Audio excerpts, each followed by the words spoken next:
हाँ जी, सभी को नमस्ते जी। जैसा कि आप लोगों को पता है कि गोल्डन इंस्टीट्यूट में 13वां वैदिक यज्ञ किया जा रहा है। 11 तारीख को शाम 4:45 बजे आरंभ होगा और 6 से 6:30 बजे तक चलने की संभावना है।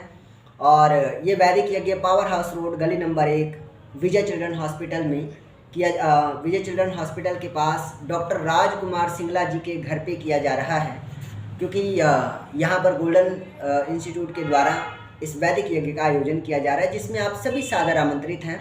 तो यज्ञ में आहुतियाँ देकर धर्म लाभ कमाएं और पर्यावरण के प्रति अपना कर्तव्य निभाएं। देखो, धर्म के नाम पर हम लोग चाहें और कितनी ही बातें करते हैं, कितने ही काम करते हैं, ठीक है, वो सारी बातें हमारी भावनाओं से जुड़ी हो सकती हैं, हमारी श्रद्धा से जुड़ी हो सकती हैं, लेकिन यज्ञ करने का जो कार्य है ना, ये सिर्फ भावना और श्रद्धा का मामला नहीं है। ये भावना और श्रद्धा के साथ कर्तव्य का भी बोध कराता है, क्योंकि हमारे ऋषियों ने कहा है कि यज्ञ करना हमारा कर्तव्य है। पिछली बार जन्माष्टमी पर हम लोगों ने वैदिक यज्ञ किया था, और कृष्ण जन्माष्टमी जी के अवसर पर जो वैदिक यज्ञ किया था उसमें गीता का हमने पाठ किया और गीता के श्लोकों का अर्थ हमने जानने का प्रयास किया।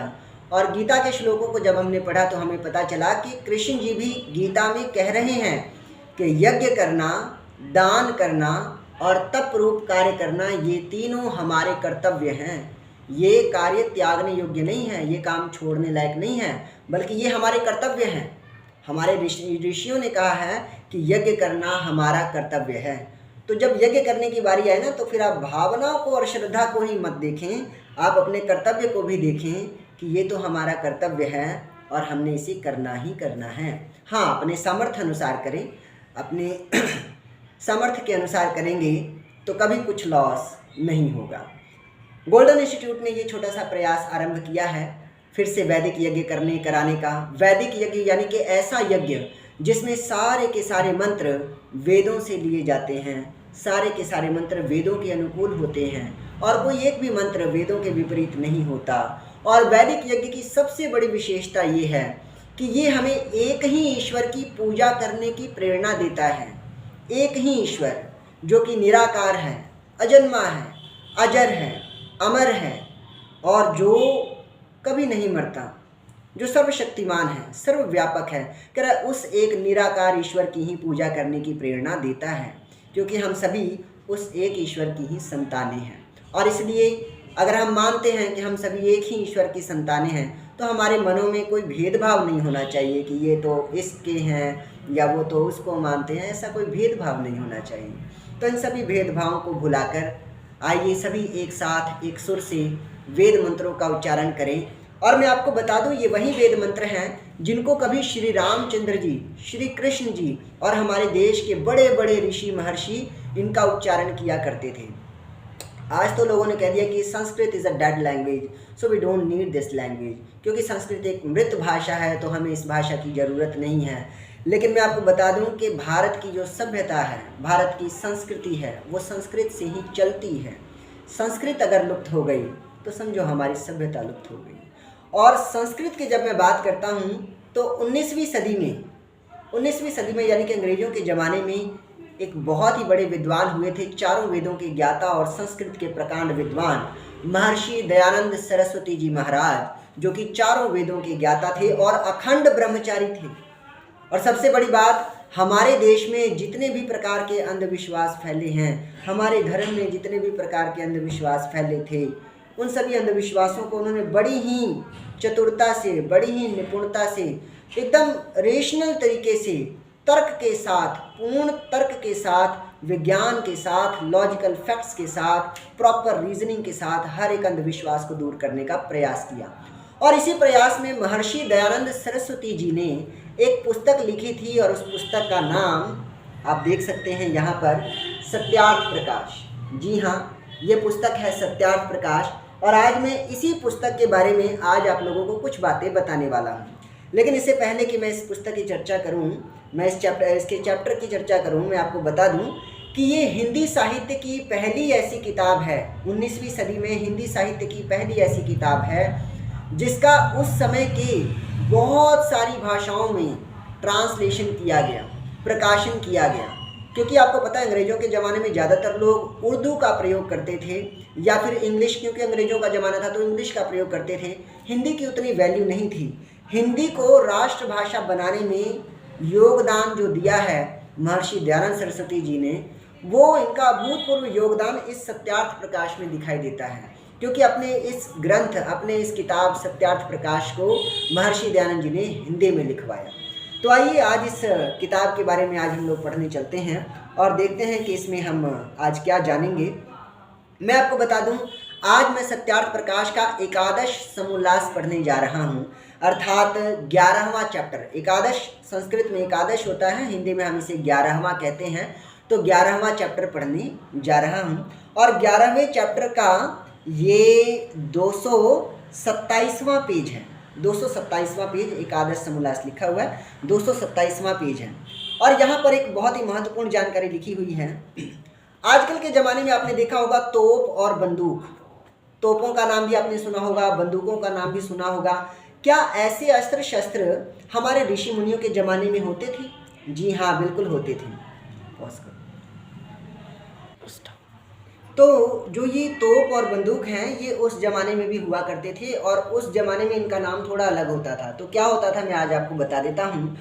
संस्कृत और आर्यावर्तीय भाषा के नहीं, ये जो हम तोप और बंदूक कहते हैं, ये दोनों ही शब्द तोप और बंदूक ये संस्कृत भाषा के नहीं हैं, ये बल्कि संस्कृत और आर्यावर्तीय भाषा के नहीं हैं, किंतु जिसको विदेशी जन तोप कहते हैं, संस्कृत की भाषा में उसका नाम शतघ्नी है। यानी कि संस्कृत भाषा में तोप को शतघ्नी कहते हैं और जिसे बंदूक कहते हैं उसको संस्कृत या फिर आर्य भाषा में, संस्कृत कह लो या आर्य भाषा कह लो, संस्कृत या आर्य भाषा में बंदूक को भुशुंडी कहते हैं। क्या कहते हैं? भूशुंडी। देखो कितने मतलब कैसे प्यारे प्यारे नाम है ना, भुशुंडी और शतघ्नी। तो ऐसा संस्कृत में कहा जाता है। कह रहे जो संस्कृत विद्या को नहीं पढ़े हैं वे भ्रम में पढ़कर कुछ का कुछ लिखते और कुछ का कुछ बकते रहते हैं, उसका बुद्धिमान लोग प्रमाण नहीं कर सकते।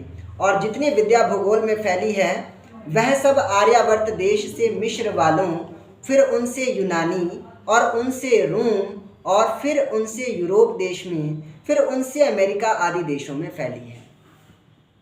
मतलब महर्षि दयानंद सरस्वती जी सत्यार्थ प्रकाश की इस किताब के इस चैप्टर में हमें बता रहे हैं कि जितना भी ज्ञान और विज्ञान हमारे इस देश आर्यावर्त में था, हमारा देश भारत, इसका पुराना नाम आर्यावर्त था, प्राचीन नाम आर्यावर्त था। और जब इस देश का नाम आर्यावर्त था तब उस समय हमारे देश के ऋषि महर्षि वेद पढ़ा करते थे और भारत देश के जो ऋषियों के पास ज्ञान था उस ज्ञान को लेने के लिए देश विदेश से लोग यहाँ आते थे, इसलिए भारत को विश्व का गुरु कहा जाता था। और मैं आपको बता दूं, कह रहा है इस किताब में, अभी जो लाइन मैंने पढ़ी ये क्या कह रही है, कह रहा है भारत से इस ज्ञान को सबसे पहले मिस्र वालों ने सीखा। देखो कह रहा है जितनी विद्या भूगोल में फैली है, भूगोल मतलब पूरी दुनिया, पूरी धरती पे जितना भी ज्ञान फैला है, कह रहा है वह सब आर्यावर्त देश से मिस्र वालों, यानी कि आर्यावर्त देश भारत देश से मिस्र वालों ने सीखा। मिस्र देश का नाम आप आज भी सुनते हो। आर्यावर्त देश हमारे देश वालों से किसने सीखा? मिस्र देश वालों ने। मिस्र देश वालों से फिर यूनानियों ने सीख लिया, फिर यूनानियों से उसको रोम यानी कि रोमन साम्राज्य, आप लोग पढ़ते होंगे ना, रोमन साम्राज्य, उनसे रोम वालों ने सीख लिया। फिर रोम साम्राज्य वालों से यानी कि रोमों से यूरोप देश में वो सारा ज्ञान फैला। मतलब रोम साम्राज्य के जो लोग थे उन्होंने पूरे यूरोप में उस नॉलेज को फैला दिया और फिर यूरोप से उसको अमेरिका वालों ने सीखा और फिर अमेरिका आदि देशों से पूरी दुनिया में फैलता चला गया। तो भारत से ही ये कहाँ गई नॉलेज?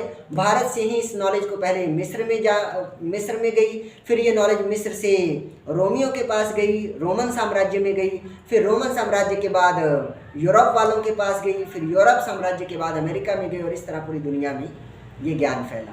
मतलब सारा का सारा ज्ञान जो है, सारा का सारा नॉलेज जो है वो इस आर्यावर्त देश से ही बाकी सारी दुनिया में फैला था। इसलिए भारत देश को विश्व का गुरु कहा जाता था।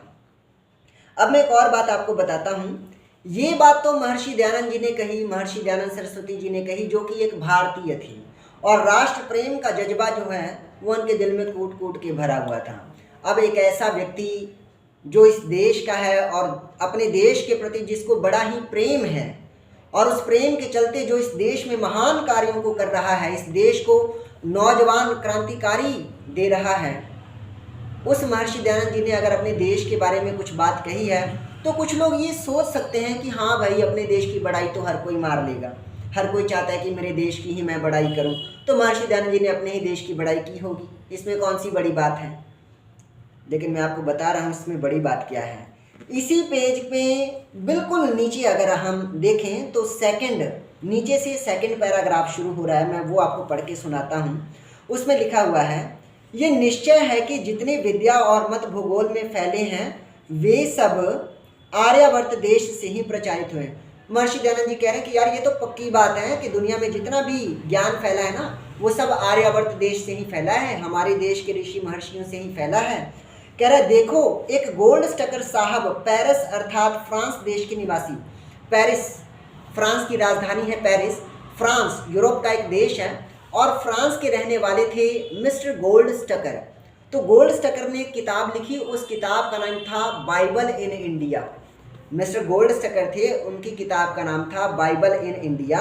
और बाइबल इन इंडिया में वो लिखते हैं कि सब विद्या और भलाइयों का भंडार आर्यावर्त देश है। सब विद्या और भलाइयों यानी कि अच्छे व्यवहारों का जो भंडार है वो आर्यावर्त देश यानी कि हमारा देश भारत है। मतलब फ्रांस का बंदा भारत के बारे में ऐसी बात लिख रहा है, सोचो कितनी बड़ी बात है। लेकिन ये बात हमें नॉर्मली किसी ने बताई नहीं होगी और ना ही हमारे स्टडी में आई होगी। और सब विद्या तथा मत इसी देश से फैले हैं। कह रहा है कि सब विद्या और भलाइयों का भंडार आर्यावर्त देश है, और सब विद्या तथा मत इसी देश से फैले। दुनिया में जितनी भी विद्या फैली है और जितने भी मत मतलब विचार, मत का मतलब है विचार या फिर कोई ऐसा मतलब उत्कृष्ट उदाहरण जिससे बहुत सारे लोगों का भला, कह रहा है जो ये मत इस देश में फैले हैं। कह रहा और परमात्मा की प्रार्थना करते हैं।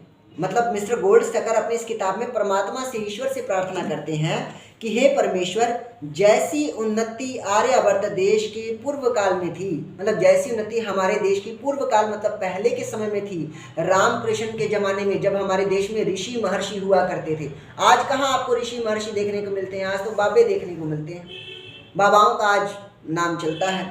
तो पहले जहाँ ऋषि महर्षि रहा करते थे, पहले जैसी उन्नति थी ना इस आर्यावर्त देश की, कह रहा वैसी ही हमारे देश की कीजिए।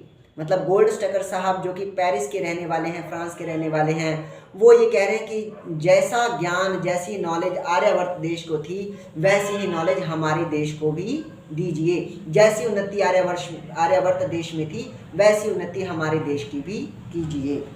लिखते हैं उस ग्रंथ में, देख लो। मतलब आप चाहो तो इस बात को उनके ग्रंथ बाइबल इन इंडिया में देख सकते हो, पढ़ सकते हो।